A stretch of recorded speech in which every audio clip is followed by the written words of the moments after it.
नमस्कार प्रिय दर्शक आज अपने सावा स्कूल लेसन स्टडी विशेष करके हमने जौन लिखित सुसमाचार विषय वस्तु पुस्तक आमने शिखा पाऊँ आसतु प्रिय दर्शक आमने आज अष्टम लेसन बा 8th लेसन आमने शिखा गत सप्ताह आमने अनेक विषय आम शिखुलु जीशुख्रीष्ट विषय केमिति साक्ष्य देउथिले जीशुख्रीष्ट विषय बाप्तिजिक जहन साक्ष्य देवा संगे संगे आम देखा पाऊँ शिष्य माने एंड्रू फिलिप पितर जाकब ए समस्त शिष्य माने साक्ष्य देइछन्ति निकोदिमस मध्यरु आसिकी जीशुंकर साक्ष्य दउछन्ति आम अनेक रोगी मानकु सुस्थ हेबा एवं साक्ष्य देवा विषय देखिलु समीरणी स्त्री से मध्य थिले जे कि पाप रे पड़िथिले एवं साक्ष्य देले लाजर को पुनर्जीवित करी से साक्ष्य देउछन्ति अष्टम लेसन रे बहुत सुंदर भाव रे दर्शाउछि पुरातन नियम भविष्यवाणी पूरण करबा बा fulfilling of the old testament prophecy eighty बहुत सुंदर भाव रे हम देखि पाउछु जीशुख्रीष्ट ए पृथ्वी को आसीथिले पुरातन नियम रो भविष्यवाणी जहा दिया हेतला ताहा सफल करबा निमंते प्रिय दर्शक आज आम बहुत सुंदर भाव में पाइबा पाऊँ जौन 5 अध्याय तार 34 पदर लिखा किंतु जौनकर साक्ष्य अपेक्षा मोहर गुरुत्वर साक्ष्य अच्छी कारण पिता मते जे कार्य समाप्त करने को देइछन्ति जे समस्त कार्य मु करूअछि पिता मते प्रेरण करियछन्ति बोले सही सब मो विषय साक्ष्य देउछि एटी बहुत सुंदर भाव में आम देखा पाऊँ जीशुख्रीष्ट पिता पठे ए पृथ्वी रे आसीथिले एवं कौन सब कार्य करिवार अछि से समस्त कार्य को उल्लेख करूछन्ति प्रिय दर्शक आसतु आमने आज सावा स्कूल लेसन स्टडी आमने देखिबा पूर्वे छोट प्रार्थना करिबा प्रिय प्रभु ए समय आपनकर पवित्र चरण तले आमे दिनहीन पापी अयोग्य मनुष्य आसीअछु सुंदर सुजोग दे अच्छा सावा स्कूल लेसन स्टडी शिखिया पाए प्रिय पिता ईश्वर प्रभु विशेष करिकी मो दर्शक जो मैंने प्रभु ऑनलाइन रे देखुछन्ति से मान को आपनक हस्त रे समर्पण करूछि प्रिय पिता परमेश्वर आपनकर वाक्य आज हमन को शिक्षा देव एवं कड़े नेब बोली छोट प्रार्थना यीशु को नाम रे मांगुछु आमेन प्रिय दर्शक एटी हम देखा पाउथिलु प्रभु जीशुख्रीष्ट विषय जौन बहुत सुंदर भाव में वर्णना करुछन्ति आज लेसन रे मध्य आमे देखिबा जहाँकि जौन आम को बारंबार जीशुख्रीष्ट मसीहता विषय दर्शाउछन्ति जीशुख्रीष्ट ए पृथ्वी रे अवतरण विषय दर्शाउछन्ति जहाँकि पृथ्वी रे जीशुख्रीष्ट आसिले एवं इस्राएल गोष्ठी रे जन्म नेउछन्ति एवं इस्राएल गोष्ठी मध्यरु जिहुदी गोष्ठी मध्यरु परित्राण आसीबो पृथ्वी रे बोली ताहा प्रतिगित देखिबा पाइ पाउछु प्रिय दर्शक एटी आमने बहुत सुंदर भाव में जौन आम को लिखुछन्ति से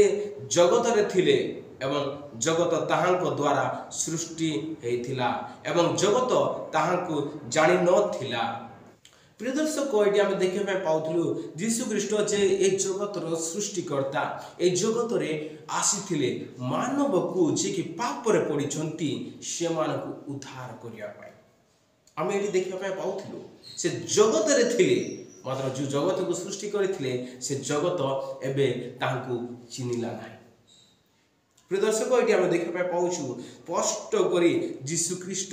जौनकर सुसमाचार रे आज आम देखा पाऊँ हाँ ये आम जो देखा रविवार दिन लेसन रे चिन्ह कार्य एवं चमत्कार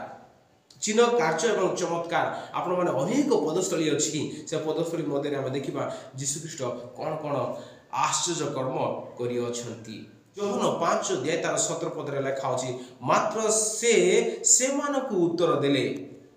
मोहर पिता ए पर्यंत कार्य करूछन्ति आ मु मध्य करूअछि जौन 5 अध्याय तार 20 पदरे कहନ୍ତି कारण पिता पुत्र को स्नेह करन्ति पुनी आपे जहा जहा करन्ति से सब ताहा को देखन्ति आउ तुमे माने जेपरि चमत्कृत हुआ एति निमंते से ताहांको एठारु आहरी महत महत कर्म देखैबे एटी देखा पाऊलु जीशुख्रीष्ट और पिता से माने जड़ित भाव में कार्य करुछंती परमेश्वर जीशुख्रीष्ट द्वारा महत कार्य ए पृथ्वी रे करथिले बा करुछंती। एटी हम देखा पाउछु जहन 5 अध्याय 34 ରୁ 38 रे मध्ये लिखा अछि किंतु जहनकर साक्ष्य अपेक्षा मोहर गुरुत्वर साक्ष्य अछि। आमे स्मरणीय पदरे आम देखुलु जीशुख्रीष्ट कहते जहनकर साक्ष्य अपेक्षा मोहर गुरुत्वपूर्ण साक्ष्य अर्थात कि वेरी इंपोर्टेंट आम देखुलु जहन जीशु को विषय कहते जीशुख्रीष्ट पिता विषय आसिक कहते एट कारण पिता मते से कार्य समाप्त करने को दे अछंती जहाँ पितांकर कार्य थिला से कार्य को सफल करने जीशुख्रीष्ट को पठेइथिले से समस्त कर्म मु करूअछि जे समस्त कर्म मु करूअछि मते प्रेरण करिअछंती बोली से मते मो विषय साक्ष्य दे अछंती। परमेश्वर जीशु को विषय साक्ष्य दउछंती एडी कहंती आमे 37 पद जदि देखिबा आउ जे पिता मते प्रेरण कले बा स्वर्गीय पिता से मो विषय साक्ष्य दे अछंती तुमे माने केबे ही ताहांकर स्वर सुनी ना हो बा ताहांकर आकार देखी ना हो परमेश्वर स्वर किए मध्य तमे शुणी ना हो कि परमेश्वर को केबे मध्य तमे देखी ना हो बोली जीशुख्रीष्ट कहउचंती बर एडी बहुत सुंदर भाव लगा जे पुनी ताहांको वाक्य तुमनक अंतर रे स्थान पाई नाही। प्रिय दर्शक आमने कहि थाउ अनेक समय कि आमने क्रिश्चियन आमे परमेश्वर को लोक माने आज हमर को परमेश्वर जीशुख्रीष्ट स्वयं एडी कहंती बा साधुसी एवं फारुसी मान कहते कि परमेश्वर वाक्य तुम हृदय रे स्थान पाई नहीं परमेश्वर वाक्य तुमे शुणुच सत कथा मात्र तुम स्थान पाई ना तुम नेउछ मात्र तुम वाक्य तुम हृदय रे से वाक्य तुम रखी पारुन केते महान विषय लिखा अछि कारण से जहा को प्रेरण कले ताहा को तुमे माने विश्वास करूना आज हमने क्रिश्चियन हेचु क्रिस्टन को नाम रे क्रिश्चियन आमने जीशु को विश्वास करूछु कि जीशुकर अनेक वाक्य आमने शुणुछु कि क्रिश्चियन कहले जथेष्ट लोक एटी हम देखिया पाए पाउथिलु पिता पुत्र को प्रेरण करियछ जीशु को विषय रे पिता आमान को कोन करछंती जणौछंती। आपण जदि देखिबे जहन 10 अध्याय तार 38 पद रे लिखा अछि पितांको सहित ताहांकर घनिष्ठ कार्य करिवा पाई जीशु ए चिन्ह गुड़क व्यवहार करथिले ए सब कहानी जदि आपण माने देखिबे पिता को द्वारा सब होउची पिता को सहित मु कनेक्ट हेछि बोले कि से आश्चर्य कर्म आज मध्ये से देखछु तही गोटिए थिले बा परमेश्वर को सहित से माने एक थिले एमे लिखा अछि कार्य गुडी को दर्शाइले जे पिता मो ठारे अछंती एवं मु ताहांको ठारे अछि। अनेक समय रे साधु एवं फारुसी माने से माने कोन करूछंती जीशु को ऊपर क्रोध करूछंती रागुछंती एवं जीशु को मिथ्या बोली कहउछंती कारण से पिता एवं मु एक ताहांकर कार्य एवं मोर कार्य एक बोली कहउछंती। आपण विश्वास करंती कि जीशुख्रीष्ट एवं पितांकर एकमत कार्य दुईटी समग्र व्यक्ति आमे देखा पाउथलु पवित्र प्राणी मात्र गोटे कार्य गोटे चिंता गोटे भावना जहन 14 अध्याय 10 एवं 11 लेखा अछि मुझे पिता को ठारे अछि ओ पिता मो ठारे अछंती यहा कोन विश्वास करूना मु तुमन को जे समस्त वाक्य कहे से सब मो निजरु कहे नाही किंतु पिता मो ठारे थाई आपना कर्म करूछंती। बहुत सुंदर भाव लिखा अछि 11 पद रे पुनी जे पिता को ठारे अछि ओ पिता मो ठारे अछंती मोहर ए समस्त कथा विश्वास करो कि एटी बहुत सुंदर भाव लिखा अछि कि मो ठारे तमे विश्वास करो पिता मो ठारे अछंती लिखा अछि एवं एटी देखि पाउछु जीशुख्रीष्टकर गोटिए कारण रु से पृथ्वी रे आसीथिले कि पिता ताहा को पठेइथिले जाय कि ए पृथ्वी को कोन करो उद्धार करो मानव जाति को उद्धार करो। प्रिय दर्शक एटी जदि हम देखिबा मंडेस लेसन को जदि जीवा मंडेस लेसन रे शास्त्र प्रतिगात भूमिका शास्त्र रे जीशु विषय कौन एत भूमिका अच्छी से विषय आम जब देखा बहुत सुंदर भाव में लिखा अच्छे पुरातन नियम अनेक विषय जीशु भविष्यवाणी लिखाई से विषय को जब आम जब देखा ये बहुत सुंदर भाव में लिखा अच्छी आम को जहन 5 अध्याय 39 और 40 जहन 5 अध्याय 40 और 47 शास्त्र आम को कौन कहे कि मानव रूपे परमेश्वर एमान आमको केते प्रेम करती कौन ये वाक्य शिक्षा देउछि आमे देखिबा जहन आमन को कहती आमे देखिबा लिखा अछि तुम माने धर्मशास्त्र अनुसंधान करूछ कारण सेतिरे अनंत जीवन प्राप्त हेइछ बोली मने करूछ बाइबल पढ़िबा द्वारा बाइबल देखिबा द्वारा बाइबल को पालन करिबा द्वारा अनंत जीवन पाइब बोली तुम आशा करूछ आउ सही धर्मशास्त्र मो विषय साक्ष्य देउछि किंतु मान विषय लिखा अछि बाइबल जीसु कहउछंती बाइबल मो विषय साक्ष्य देउछि जीसु ख्रीष्ट कोन करिसंती कोन करिवे कोन करिथिले से विषय एडी लिखा अछि 30-40 पद जदि लिखा हो किंतु तुमारे जीवन प्राप्त हेबा निमंते मो निकट को आसीबा को इच्छा करूना बाइबल देखा तुम जाऊछ मात्र मो पाखक तुम आसुन प्रिय दर्शक आम बाइबल पढ़ुचु सत कथा आम बाइबल रे जीशु को पाउछु कि एवं जीशु को बाइबल रे सत कथा पाउछु जीशु को आम धरुचु कि जीशु को पाखक जाऊछु कि प्रश्न आज बहुत सुंदर भाव में साधुसी और फारुसी मान कहती बाइबल तुम सत्य पढ़ुछ बाइबल ज्ञान तुम पाउछ मात्र से अनुसार जो साक्ष्य देउछि बाइबल मो विषय मोर वाक्य अनुसार तुम पालन करूछ कि मोर वाक्य अनुसार तुम जाऊछ कि जहन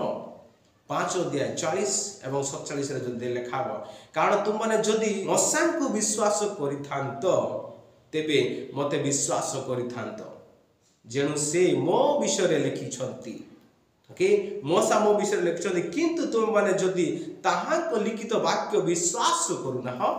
तेबे किपरि मोहर वाक्य विश्वास कर पुरातन नियम रे हम देखुथिलु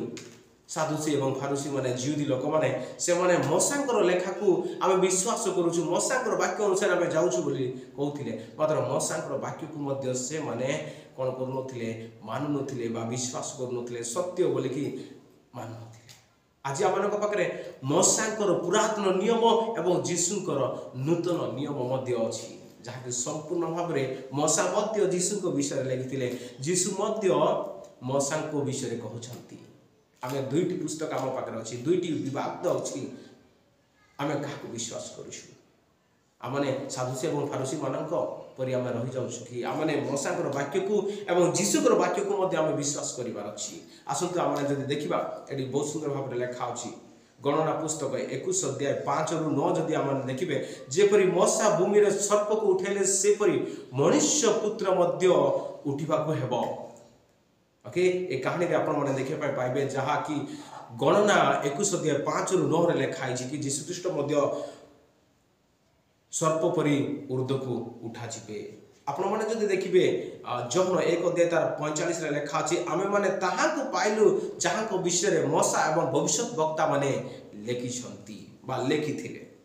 प्रिय दर्शक ये बहुत सुंदर भाव में लिखा अछि अनेक पदस्थली अछि आपण माने जदि देखिबे जहन 13 अध्याय तार 18 पद रे लिखा अछि मु तुमको बाछि अछि एवं तममानक मध्य रे तुम समस्त मोठारे मिलित हे खाइबो एवं तममानक मध्य जे रोटी मांगुथिबो से मो विपक्ष हेबो बा मो विरोध रे ठिया हेबो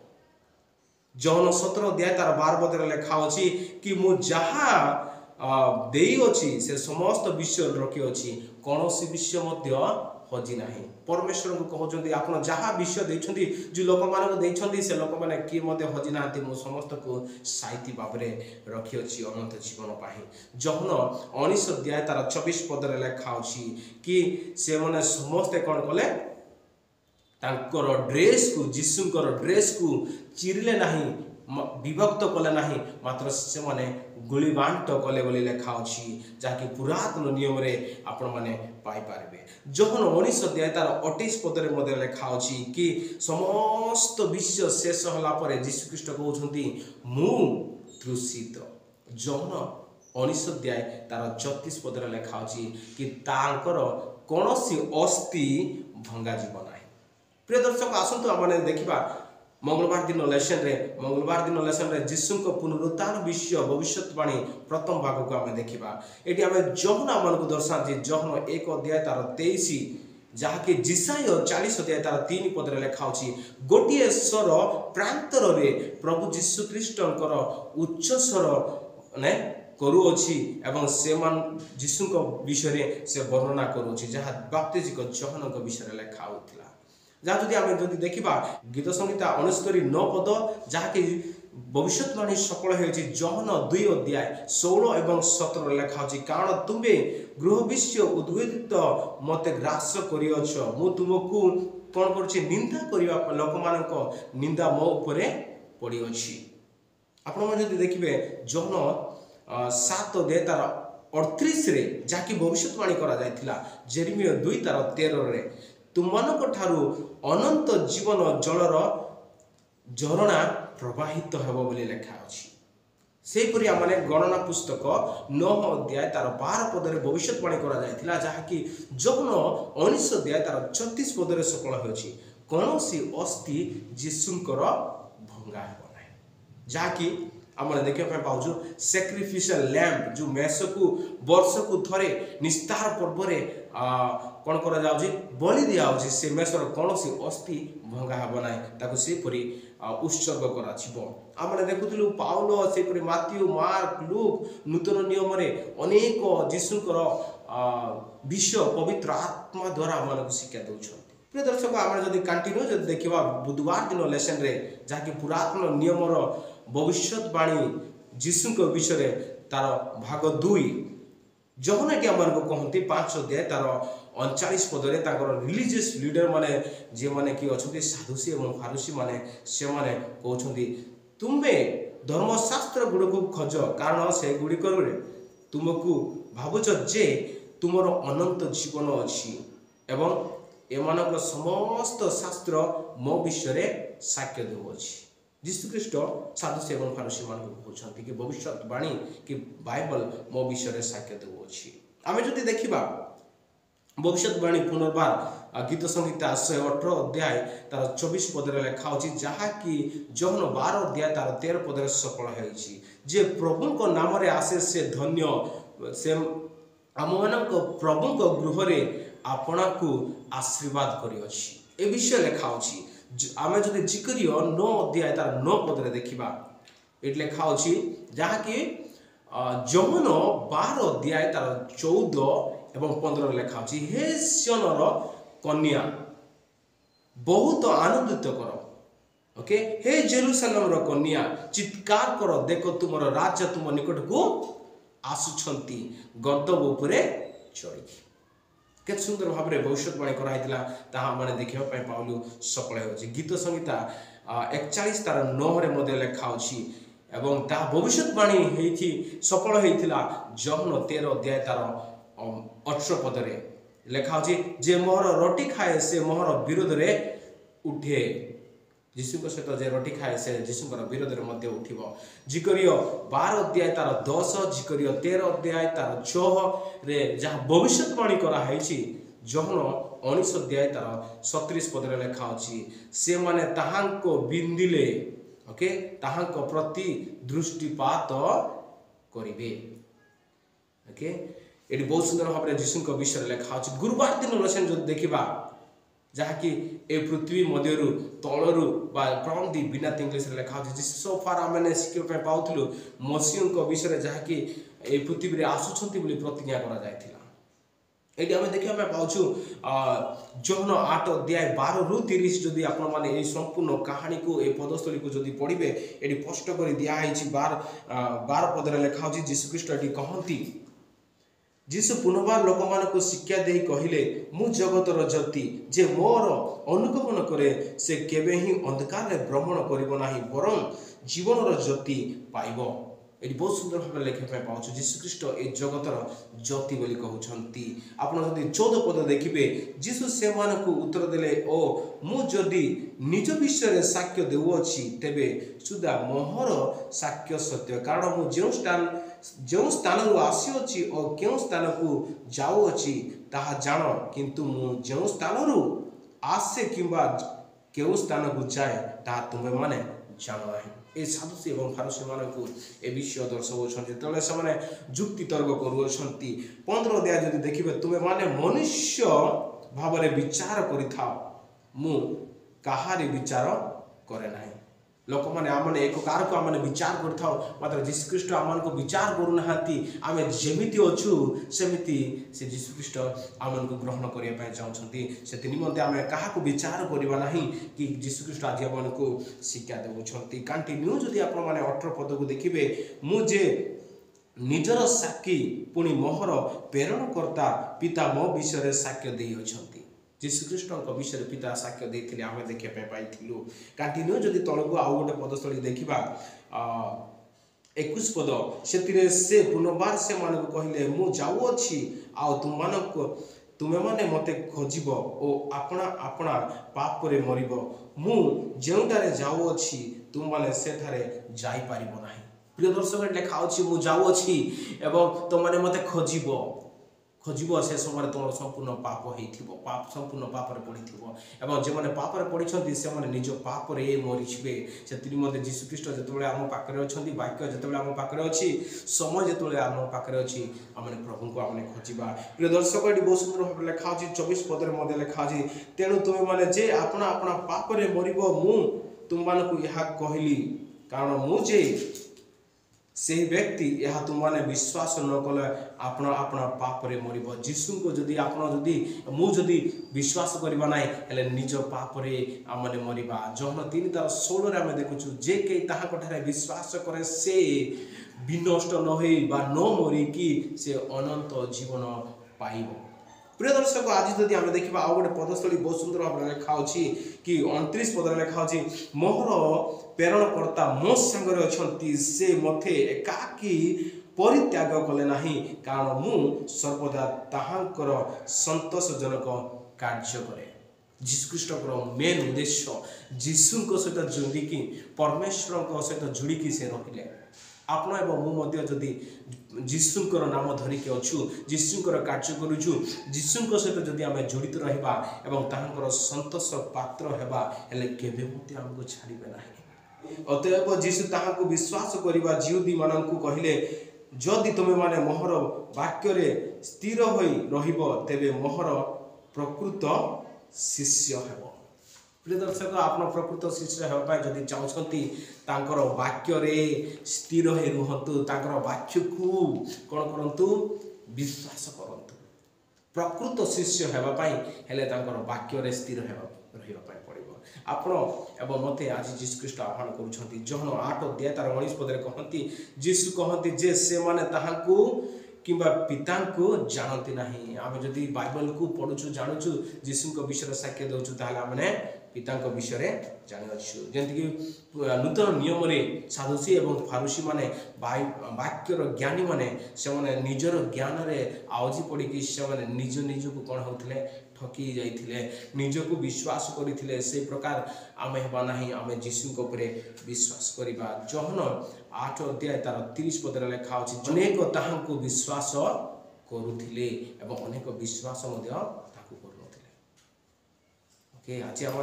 अनेक ताहांको विश्वास करुथिले से ग्रुप रे आम अच्छु कि आसतु आम छोट प्रार्थना करवा एवं प्रभु साहाय्य लेवा। प्रेमय पिता सुमर प्रभु धन्यवाद दौचु ए सुंदर अवसर पाई प्रभु आपन चतले समर्पित होचु धन्यवाद दौचु आज वाक्य को आज आम कड़े नेल एवं मो दर्शक मैंने जो मैंने देखुं पिता परमेश्वर से आशीर्वाद कर से मन परिवर्तन कर केवल मैंने प्रकृत बाइबल पढ़ी प्रभु आपणकर प्रकृत शिष्य जदि हो पार कारण पिता परमेश्वर आप अति शीघ्र आसती आम को नहीं जाए गौरव प्रशंसा पूजा बंदन आप पाओ बोले छोट प्रार्थना जीशु के नाम मांगुअछु।